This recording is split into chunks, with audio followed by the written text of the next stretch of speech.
नमस्कार, मैं हूं आपके साथ रजीदार और आप देख रहे हैं RLTV इंडिया। तो इस समय हमारे साथ मौजूद है हृदय जोड़ा, जो कि सनातन रक्षक संघ के राष्ट्रीय अध्यक्ष हैं और साथ ही विशाल हिंदू सेना के राष्ट्रीय प्रवक्ता हैं। नमस्कार जी। नमस्कार जी। कैसे हो आप? मैं अच्छा हूँ, आप बताएं।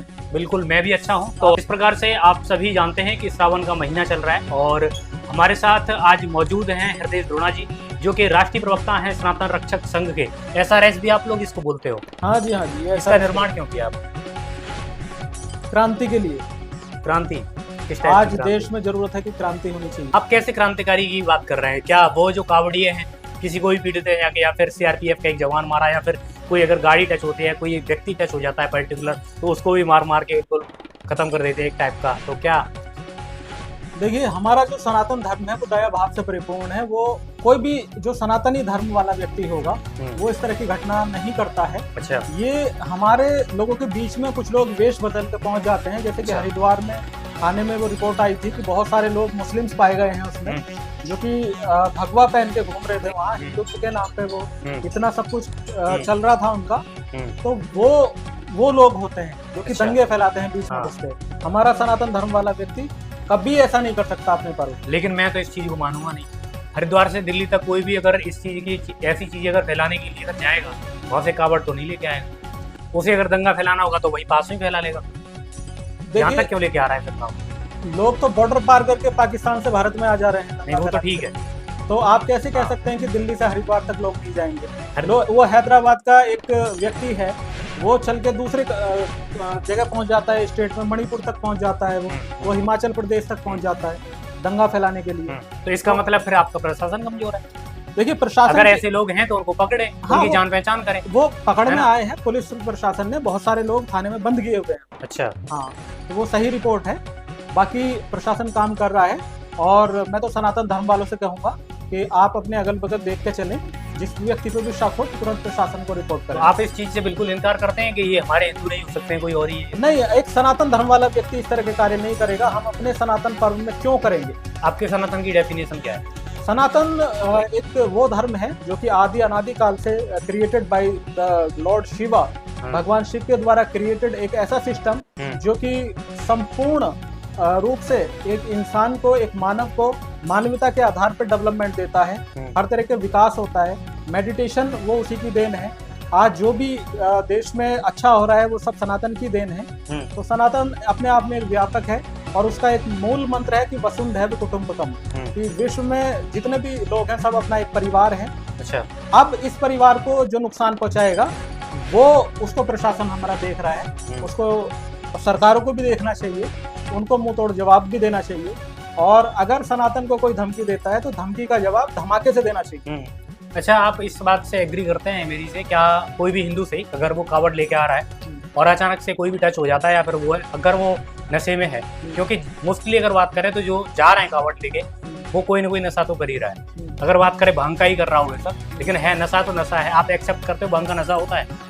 देखिए, नशा जो है एक सनातनी जो व्यक्ति है वो नशे से दूर रहता है। अच्छा। और जो लोग कर रहे हैं वो गलत है, नहीं करना चाहिए। हम नशे के विरोध में हैं और नशा नहीं होना चाहिए, क्योंकि भगवान, लेकिन बात तो वो भी हिंदुत्व की कर रहा है। भगवान भोलेनाथ को जो नशा था, उन्होंने तो जहर पिया था इस मानवता के बचाने के लिए। मानवता को बचाने के लिए उन्होंने जहर पिया था। उन्होंने शराब या उन्होंने भांग नहीं पिया था। तो उनको भक्ति का नशा था। अच्छा। उनको बचाने का नशा था इस संसार को। तो वो नशे की बात होती है वहाँ। बाकी हमारा जो सनातन धर्म वाला व्यक्ति है वो कभी इस तरह की मांस मदिरा का सेवन नहीं करता है। अच्छा, क्या भगवान शिव शंकर जो है 150 लीटर जल या फिर 151 लीटर जल लेके आएंगे तभी खुश होंगे, या फिर एक लोटे में भी जल ले आएंगे तब खुश होंगे? देखिए, जो भगवान है वो भाव के भूखे होते हैं। अच्छा। वो क्वांटिटी नहीं देते हैं। हाँ। उनको भाव चाहिए होता है। अगर आप एक बूंद जल भी लेके आओगे और उस आपका भाव अच्छा है तो फिर वो प्रसन्न हो जाएंगे। और अगर मैं कह रहा हूँ कि आप 10 गैलन जल ले आओ गंगा जी का और आपका भाव अगर गंदा है, आपकी मनोदशा अगर खराब है, तो कोई फायदा नहीं है कांवड़ लाने का। अगर मैं जल ही लेने नहीं जाऊँ, अपने माँ बाप की सेवा करूँ तो कैसा रहेगा? बहुत अच्छा है। हाँ, बहुत अच्छा है। लेकिन अगर सामर्थ्य है तो आप जा सकते हैं। अच्छा। एक वर्ष में एक बार पर्व आता है। आपने देखा होगा कि लोग तो विदेश चले जाते हैं। हमारे देश में जो कुछ लोग रह रहे हैं वो ऊंचे पजामे पहन के वो चले जाते हैं दूसरे देश में। अच्छा। तो लोग तो विदेश में पहुंच जाते हैं। हाँ। हमें अगर मौका मिल रहा है एक हाँ। वर्ष में एक बार गंगा जी के पास जाने का, हरिद्वार में जाने का, तो हमें जाना चाहिए और हमें अपनी एकता का और अपनी सामर्थ्य का प्रदर्शन करना चाहिए। अच्छा ठीक है, एक बात ये भी आती है कि एक तो सरकारी स्कूल बंद किए जा रहे हैं यूपी में, और दूसरी बात योगी जो कि उत्तर प्रदेश के मुख्यमंत्री योगी जी, वो कावड़ियों का स्वागत कर रहे हैं। किस तरीके से, क्या जबरदस्ती इन सब चीजों में धकेला जा रहा है और स्कूलों को बंद किया जा रहा है, क्यों किया जा रहा है? देखिए, भोलेनाथ का जो पर्व है हाँ। वो सनातन धर्म का पर्व है और योगी जी को ही नहीं बल्कि पूरे देश को, पूरे देश के नेताओं को भव्य स्वागत करना चाहिए कांवड़ियों का, क्योंकि कांवड़ एक सनातन धर्म का पर्व है और भारत की जो पहचान है वो सनातन धर्म के रूप में है। यहाँ ये जो दूसरे लोग हैं इनके रूप में भारत की पहचान नहीं होती। ये विदेशों में भी जब जाते हैं तो सनातन धर्म, सनातन धर्म, बौद्ध धर्म, इसके नाम से पहचाना जाता है।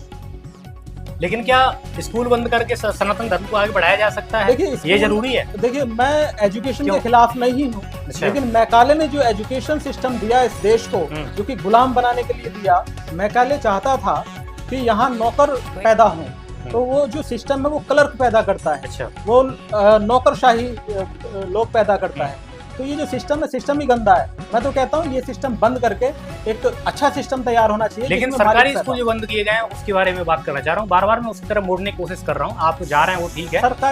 सरकारी स्कूल बंद नहीं होने चाहिए, उनमें सुविधा बढ़ानी चाहिए ताकि लोग प्राइवेट में ना भेजें अपने बच्चों को। यहाँ तो सरकारी स्कूलों को मर्ज किया जा रहा है यूपी के अंदर। हाँ, वो नहीं किया जा रहा है, काफी ज्यादा इंक्रीज किया जा रहा है, जगह जगह पर नए ठेके खोले जा रहे हैं। हाँ, वो नहीं होना चाहिए और सरकारी स्कूल को भव्य तरीके से बनाया जाना चाहिए। उनकी बिल्डिंग, उनकी जो इमारत है, वहाँ जो एजुकेशन सिस्टम है वो हाई क्लास लाना चाहिए, उसमें सुधार होना चाहिए ताकि जो पढ़े लिखे माँ बाप हैं, जो अच्छे लोग हैं, वो प्राइमरी सरकारी स्कूल में अपने बच्चों को भेजें।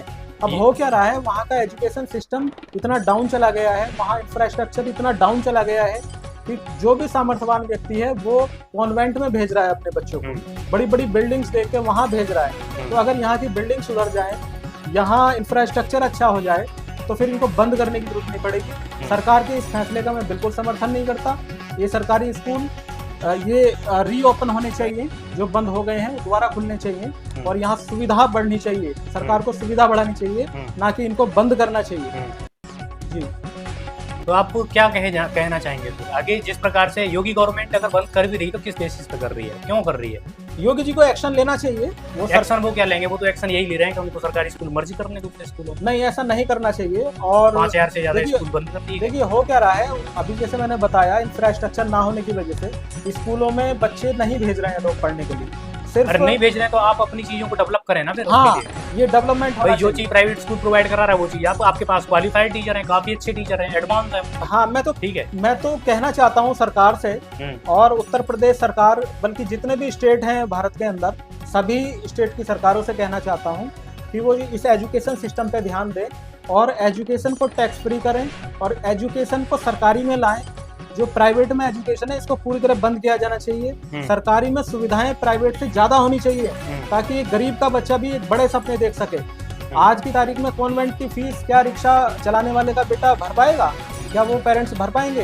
क्या एक छोटे किसान अपने बच्चे को पढ़ा पाएंगे कॉन्वेंट में? तो ये कुछ लोगों के हाथ में एजुकेशन आ जाएगी और फिर एक बड़ी खाई समाज में पैदा हो जाएगी। गरीब और गरीब होता चला जाएगा क्योंकि वो अपने बच्चों को पढ़ा नहीं पाएगा, वो अच्छी शिक्षा की तैयारी नहीं करा पाएगा, अच्छी कंपटीशन नहीं दिला पाएगा, वो और गरीब हो जाएगा। और पूंजीपति जो चंद लोग हैं वो शिक्षा को खरीद रहे हैं और अपने बच्चों को विदेश क्या कहीं भी भेज सकते हैं वो। तो ये अमीर और गरीब के बीच में एक बड़ी खाई पैदा हो जाएगी जिससे क्रांति का जन्म होगा। अभी आप पूछ रहे थे कि एसआरएस की जरूरत क्यों पड़ी, तो अगर ऐसा हुआ तो एसआरएस काम करेगा, हमारा संगठन काम करेगा और हम एक नई क्रांति को जन्म देंगे।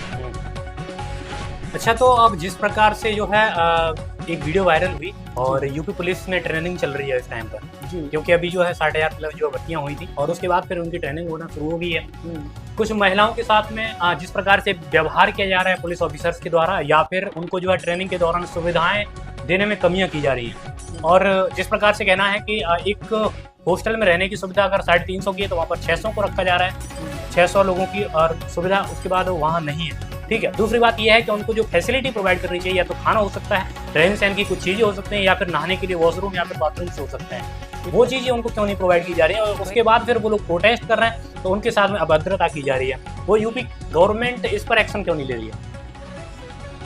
योगी जी को विशेष ध्यान देना चाहिए, क्योंकि देखिए जब हमारे जो पुलिस भर्ती में जो लोग आ रहे हैं, जो बहन बेटियां आ रही हैं, बच्चे आ रहे हैं, तो अगर हम उनके साथ ऐसा व्यवहार करेंगे तो नौकरी में आने के बाद आप उनसे क्या उम्मीद करते हैं वो क्या करेंगे? तो ये भ्रष्टाचार तो यहीं से शुरुआत हो जाती है। उनकी ट्रेनिंग में ही आप राशन बचा रहे हो, उनको कैप्चर कर रहे हो। जैसे कि मैंने भी सुना है कि वॉशरूम में कैमरे तक लगाने का आरोप है, तो सरकार में जो लोग बैठे हैं उनको सख्ताई से इसकी जांच करनी चाहिए, और जो लोग अपराधी हैं उनको सजा मिलनी चाहिए, जो इसके लिए दोषी हैं उनको निलंबित करें योगी जी।